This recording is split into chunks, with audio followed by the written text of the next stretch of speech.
తర్వాత ఇన్వెస్టిగేషన్ లో కూడా మాట్లాడుతున్నాం మేము. ఇది జరిగింది, ఇది మేము మాకు తెలుసు అని రాష్ట్ర ప్రజలందరూ నమ్ముతున్నటువంటి విషయం మీద మనం ఈరోజు చర్చిస్తున్నాం. అవును. సో అందరికీ తెలిసిన విషయాన్ని, ఇది స్కాము, ఇందులో నాణ్యత లేదు, చనిపోయారు, ఇందులో నగదు లావాదేవీలు జరగలేదు, సారీ ఆన్లైన్ ట్రాన్సాక్షన్ జరగలేదు, మొత్తం జరిగిందంతా నగదు లావాదేవీలే. ఉమ్, ఆ రమారమి గవర్నమెంట్ గతంలో చూపించిన లెక్కల ప్రకారం 96,000 కోట్ల చిల్లర రూపాయలు. 96,000 కోట్ల రూపాయలు దాదాపు 600 కోట్లు 700 కోట్ల రూపాయలు మాత్రమే డిజిటల్ ట్రాన్సాక్షన్ జరిగింది, కానీ మిగతా మొత్తం డబ్బంతా నగదు ట్రాన్సాక్షన్ జరిగింది.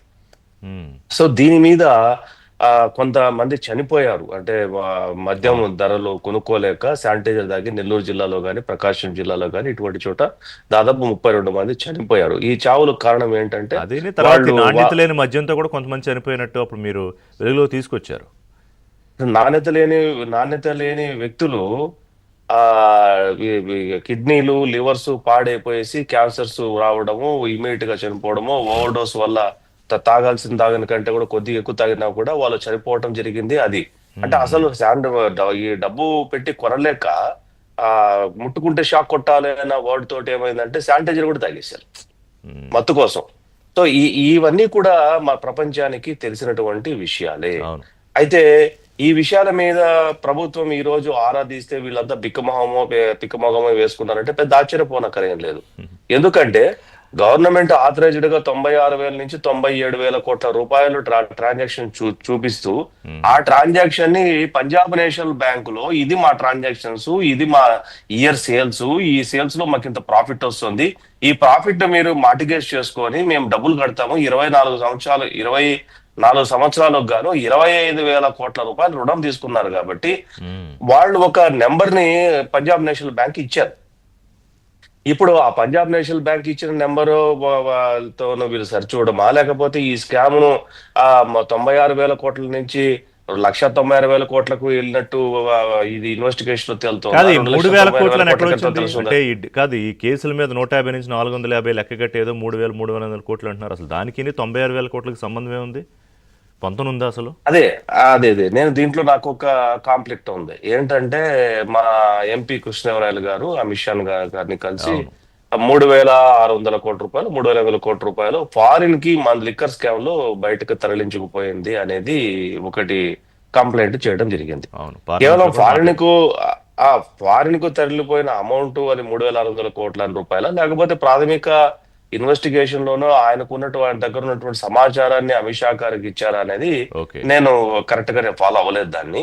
ఓకే. సో ఇక్కడ ఓవరాల్ గా రెడ్డి చెప్పింది ఏంటంటే, మేము కంపెనీలతో మాట్లాడినప్పుడు 12% ఎవరైతే ఉమ్, లంచం ఇస్తారో వాళ్ళకి మాత్రమే మేము ఈ యొక్క ఆర్డర్లు ఇచ్చాము, మేము ఆ బెవరేజెస్ కి ఆర్డర్లు పెట్టాము అన్నారు. 96,000 కోట్లు అనుకోండి, దగ్గర 1,00,00,000 4,000 కోట్ల రూపాయలు తక్కువ అనుకుంటే 11,400 రైట్. కోట్ల నుంచి 12,000 కోట్ల రూపాయలకు రమారమి ఉండాలి.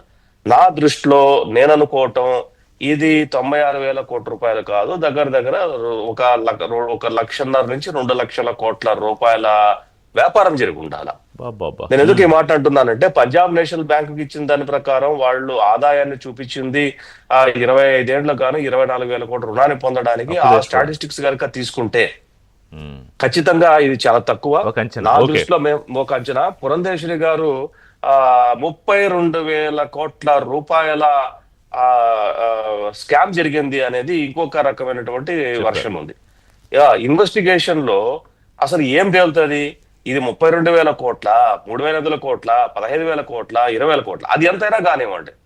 కానీ దీనికి మీరు అన్నారు మాస్టర్ మైండ్స్, మా క్రిమినల్స్ అంతా ఆహా, ఎక్కడో కాదు కాదు, నేను మాస్టర్ బ్రెయిన్స్ అని ఎందుకు వాడానంటే విద్యాసాగర్ గారు, కాదు సులువ ఒక స్కామ్ని ఇంత క్రిమినల్ డిజైన్ సులువే. చేసి, కాదు ఇన్ని అంచెల విధానాలు డిజైన్ చేసి ఎక్కడెక్కడ పెట్టుబడులు పెట్టాలి, ఎక్కడెక్కడికి తరలించాలి, ఇంత ప్లాన్ చేశారు కాబట్టి పోనీ క్రిమినల్ మాస్టర్ బ్రెయిన్స్ అందాం. ఎస్, ఇది మాస్టర్ అనేది వాడాల్సిందే. ఎస్, ఇది correct word. Criminal master brains అంటే ఇందులో విజయసాయి మాట అన్నాడు ఉమ్, రెడ్డి గురించి, తెలివైన క్రిమినల్. తెలివైన క్రిమినల్. తెలివైన క్రిమినల్, ఇదే పదం వాడాడు అవును, ఆయన అవును, ప్రెస్ మీట్ లో. అవును. విజయసాయి రెడ్డి ఒక క్రిమినల్. 11 ఎస్ఈబై కేసులు 9 ఈడీ కేసులు ఉన్నటువంటి వ్యక్తి ఫేస్ చేస్తున్నట్టు వ్యక్తి సో ఆయనే ఇంకో క్రిమినల్ కితాబ్ ఇచ్చాడంటే చూడండి మరి. ఆయనే ఒక క్రిమినల్ తెలివైన క్రిమినల్. మాట్లాడదాం రైట్. మిగతా మన మిత్రులు మాట్లాడే కూడా వస్తాం మీ దగ్గరికి. రజనీ గారు, మీరు న్యాయవాది కూడా.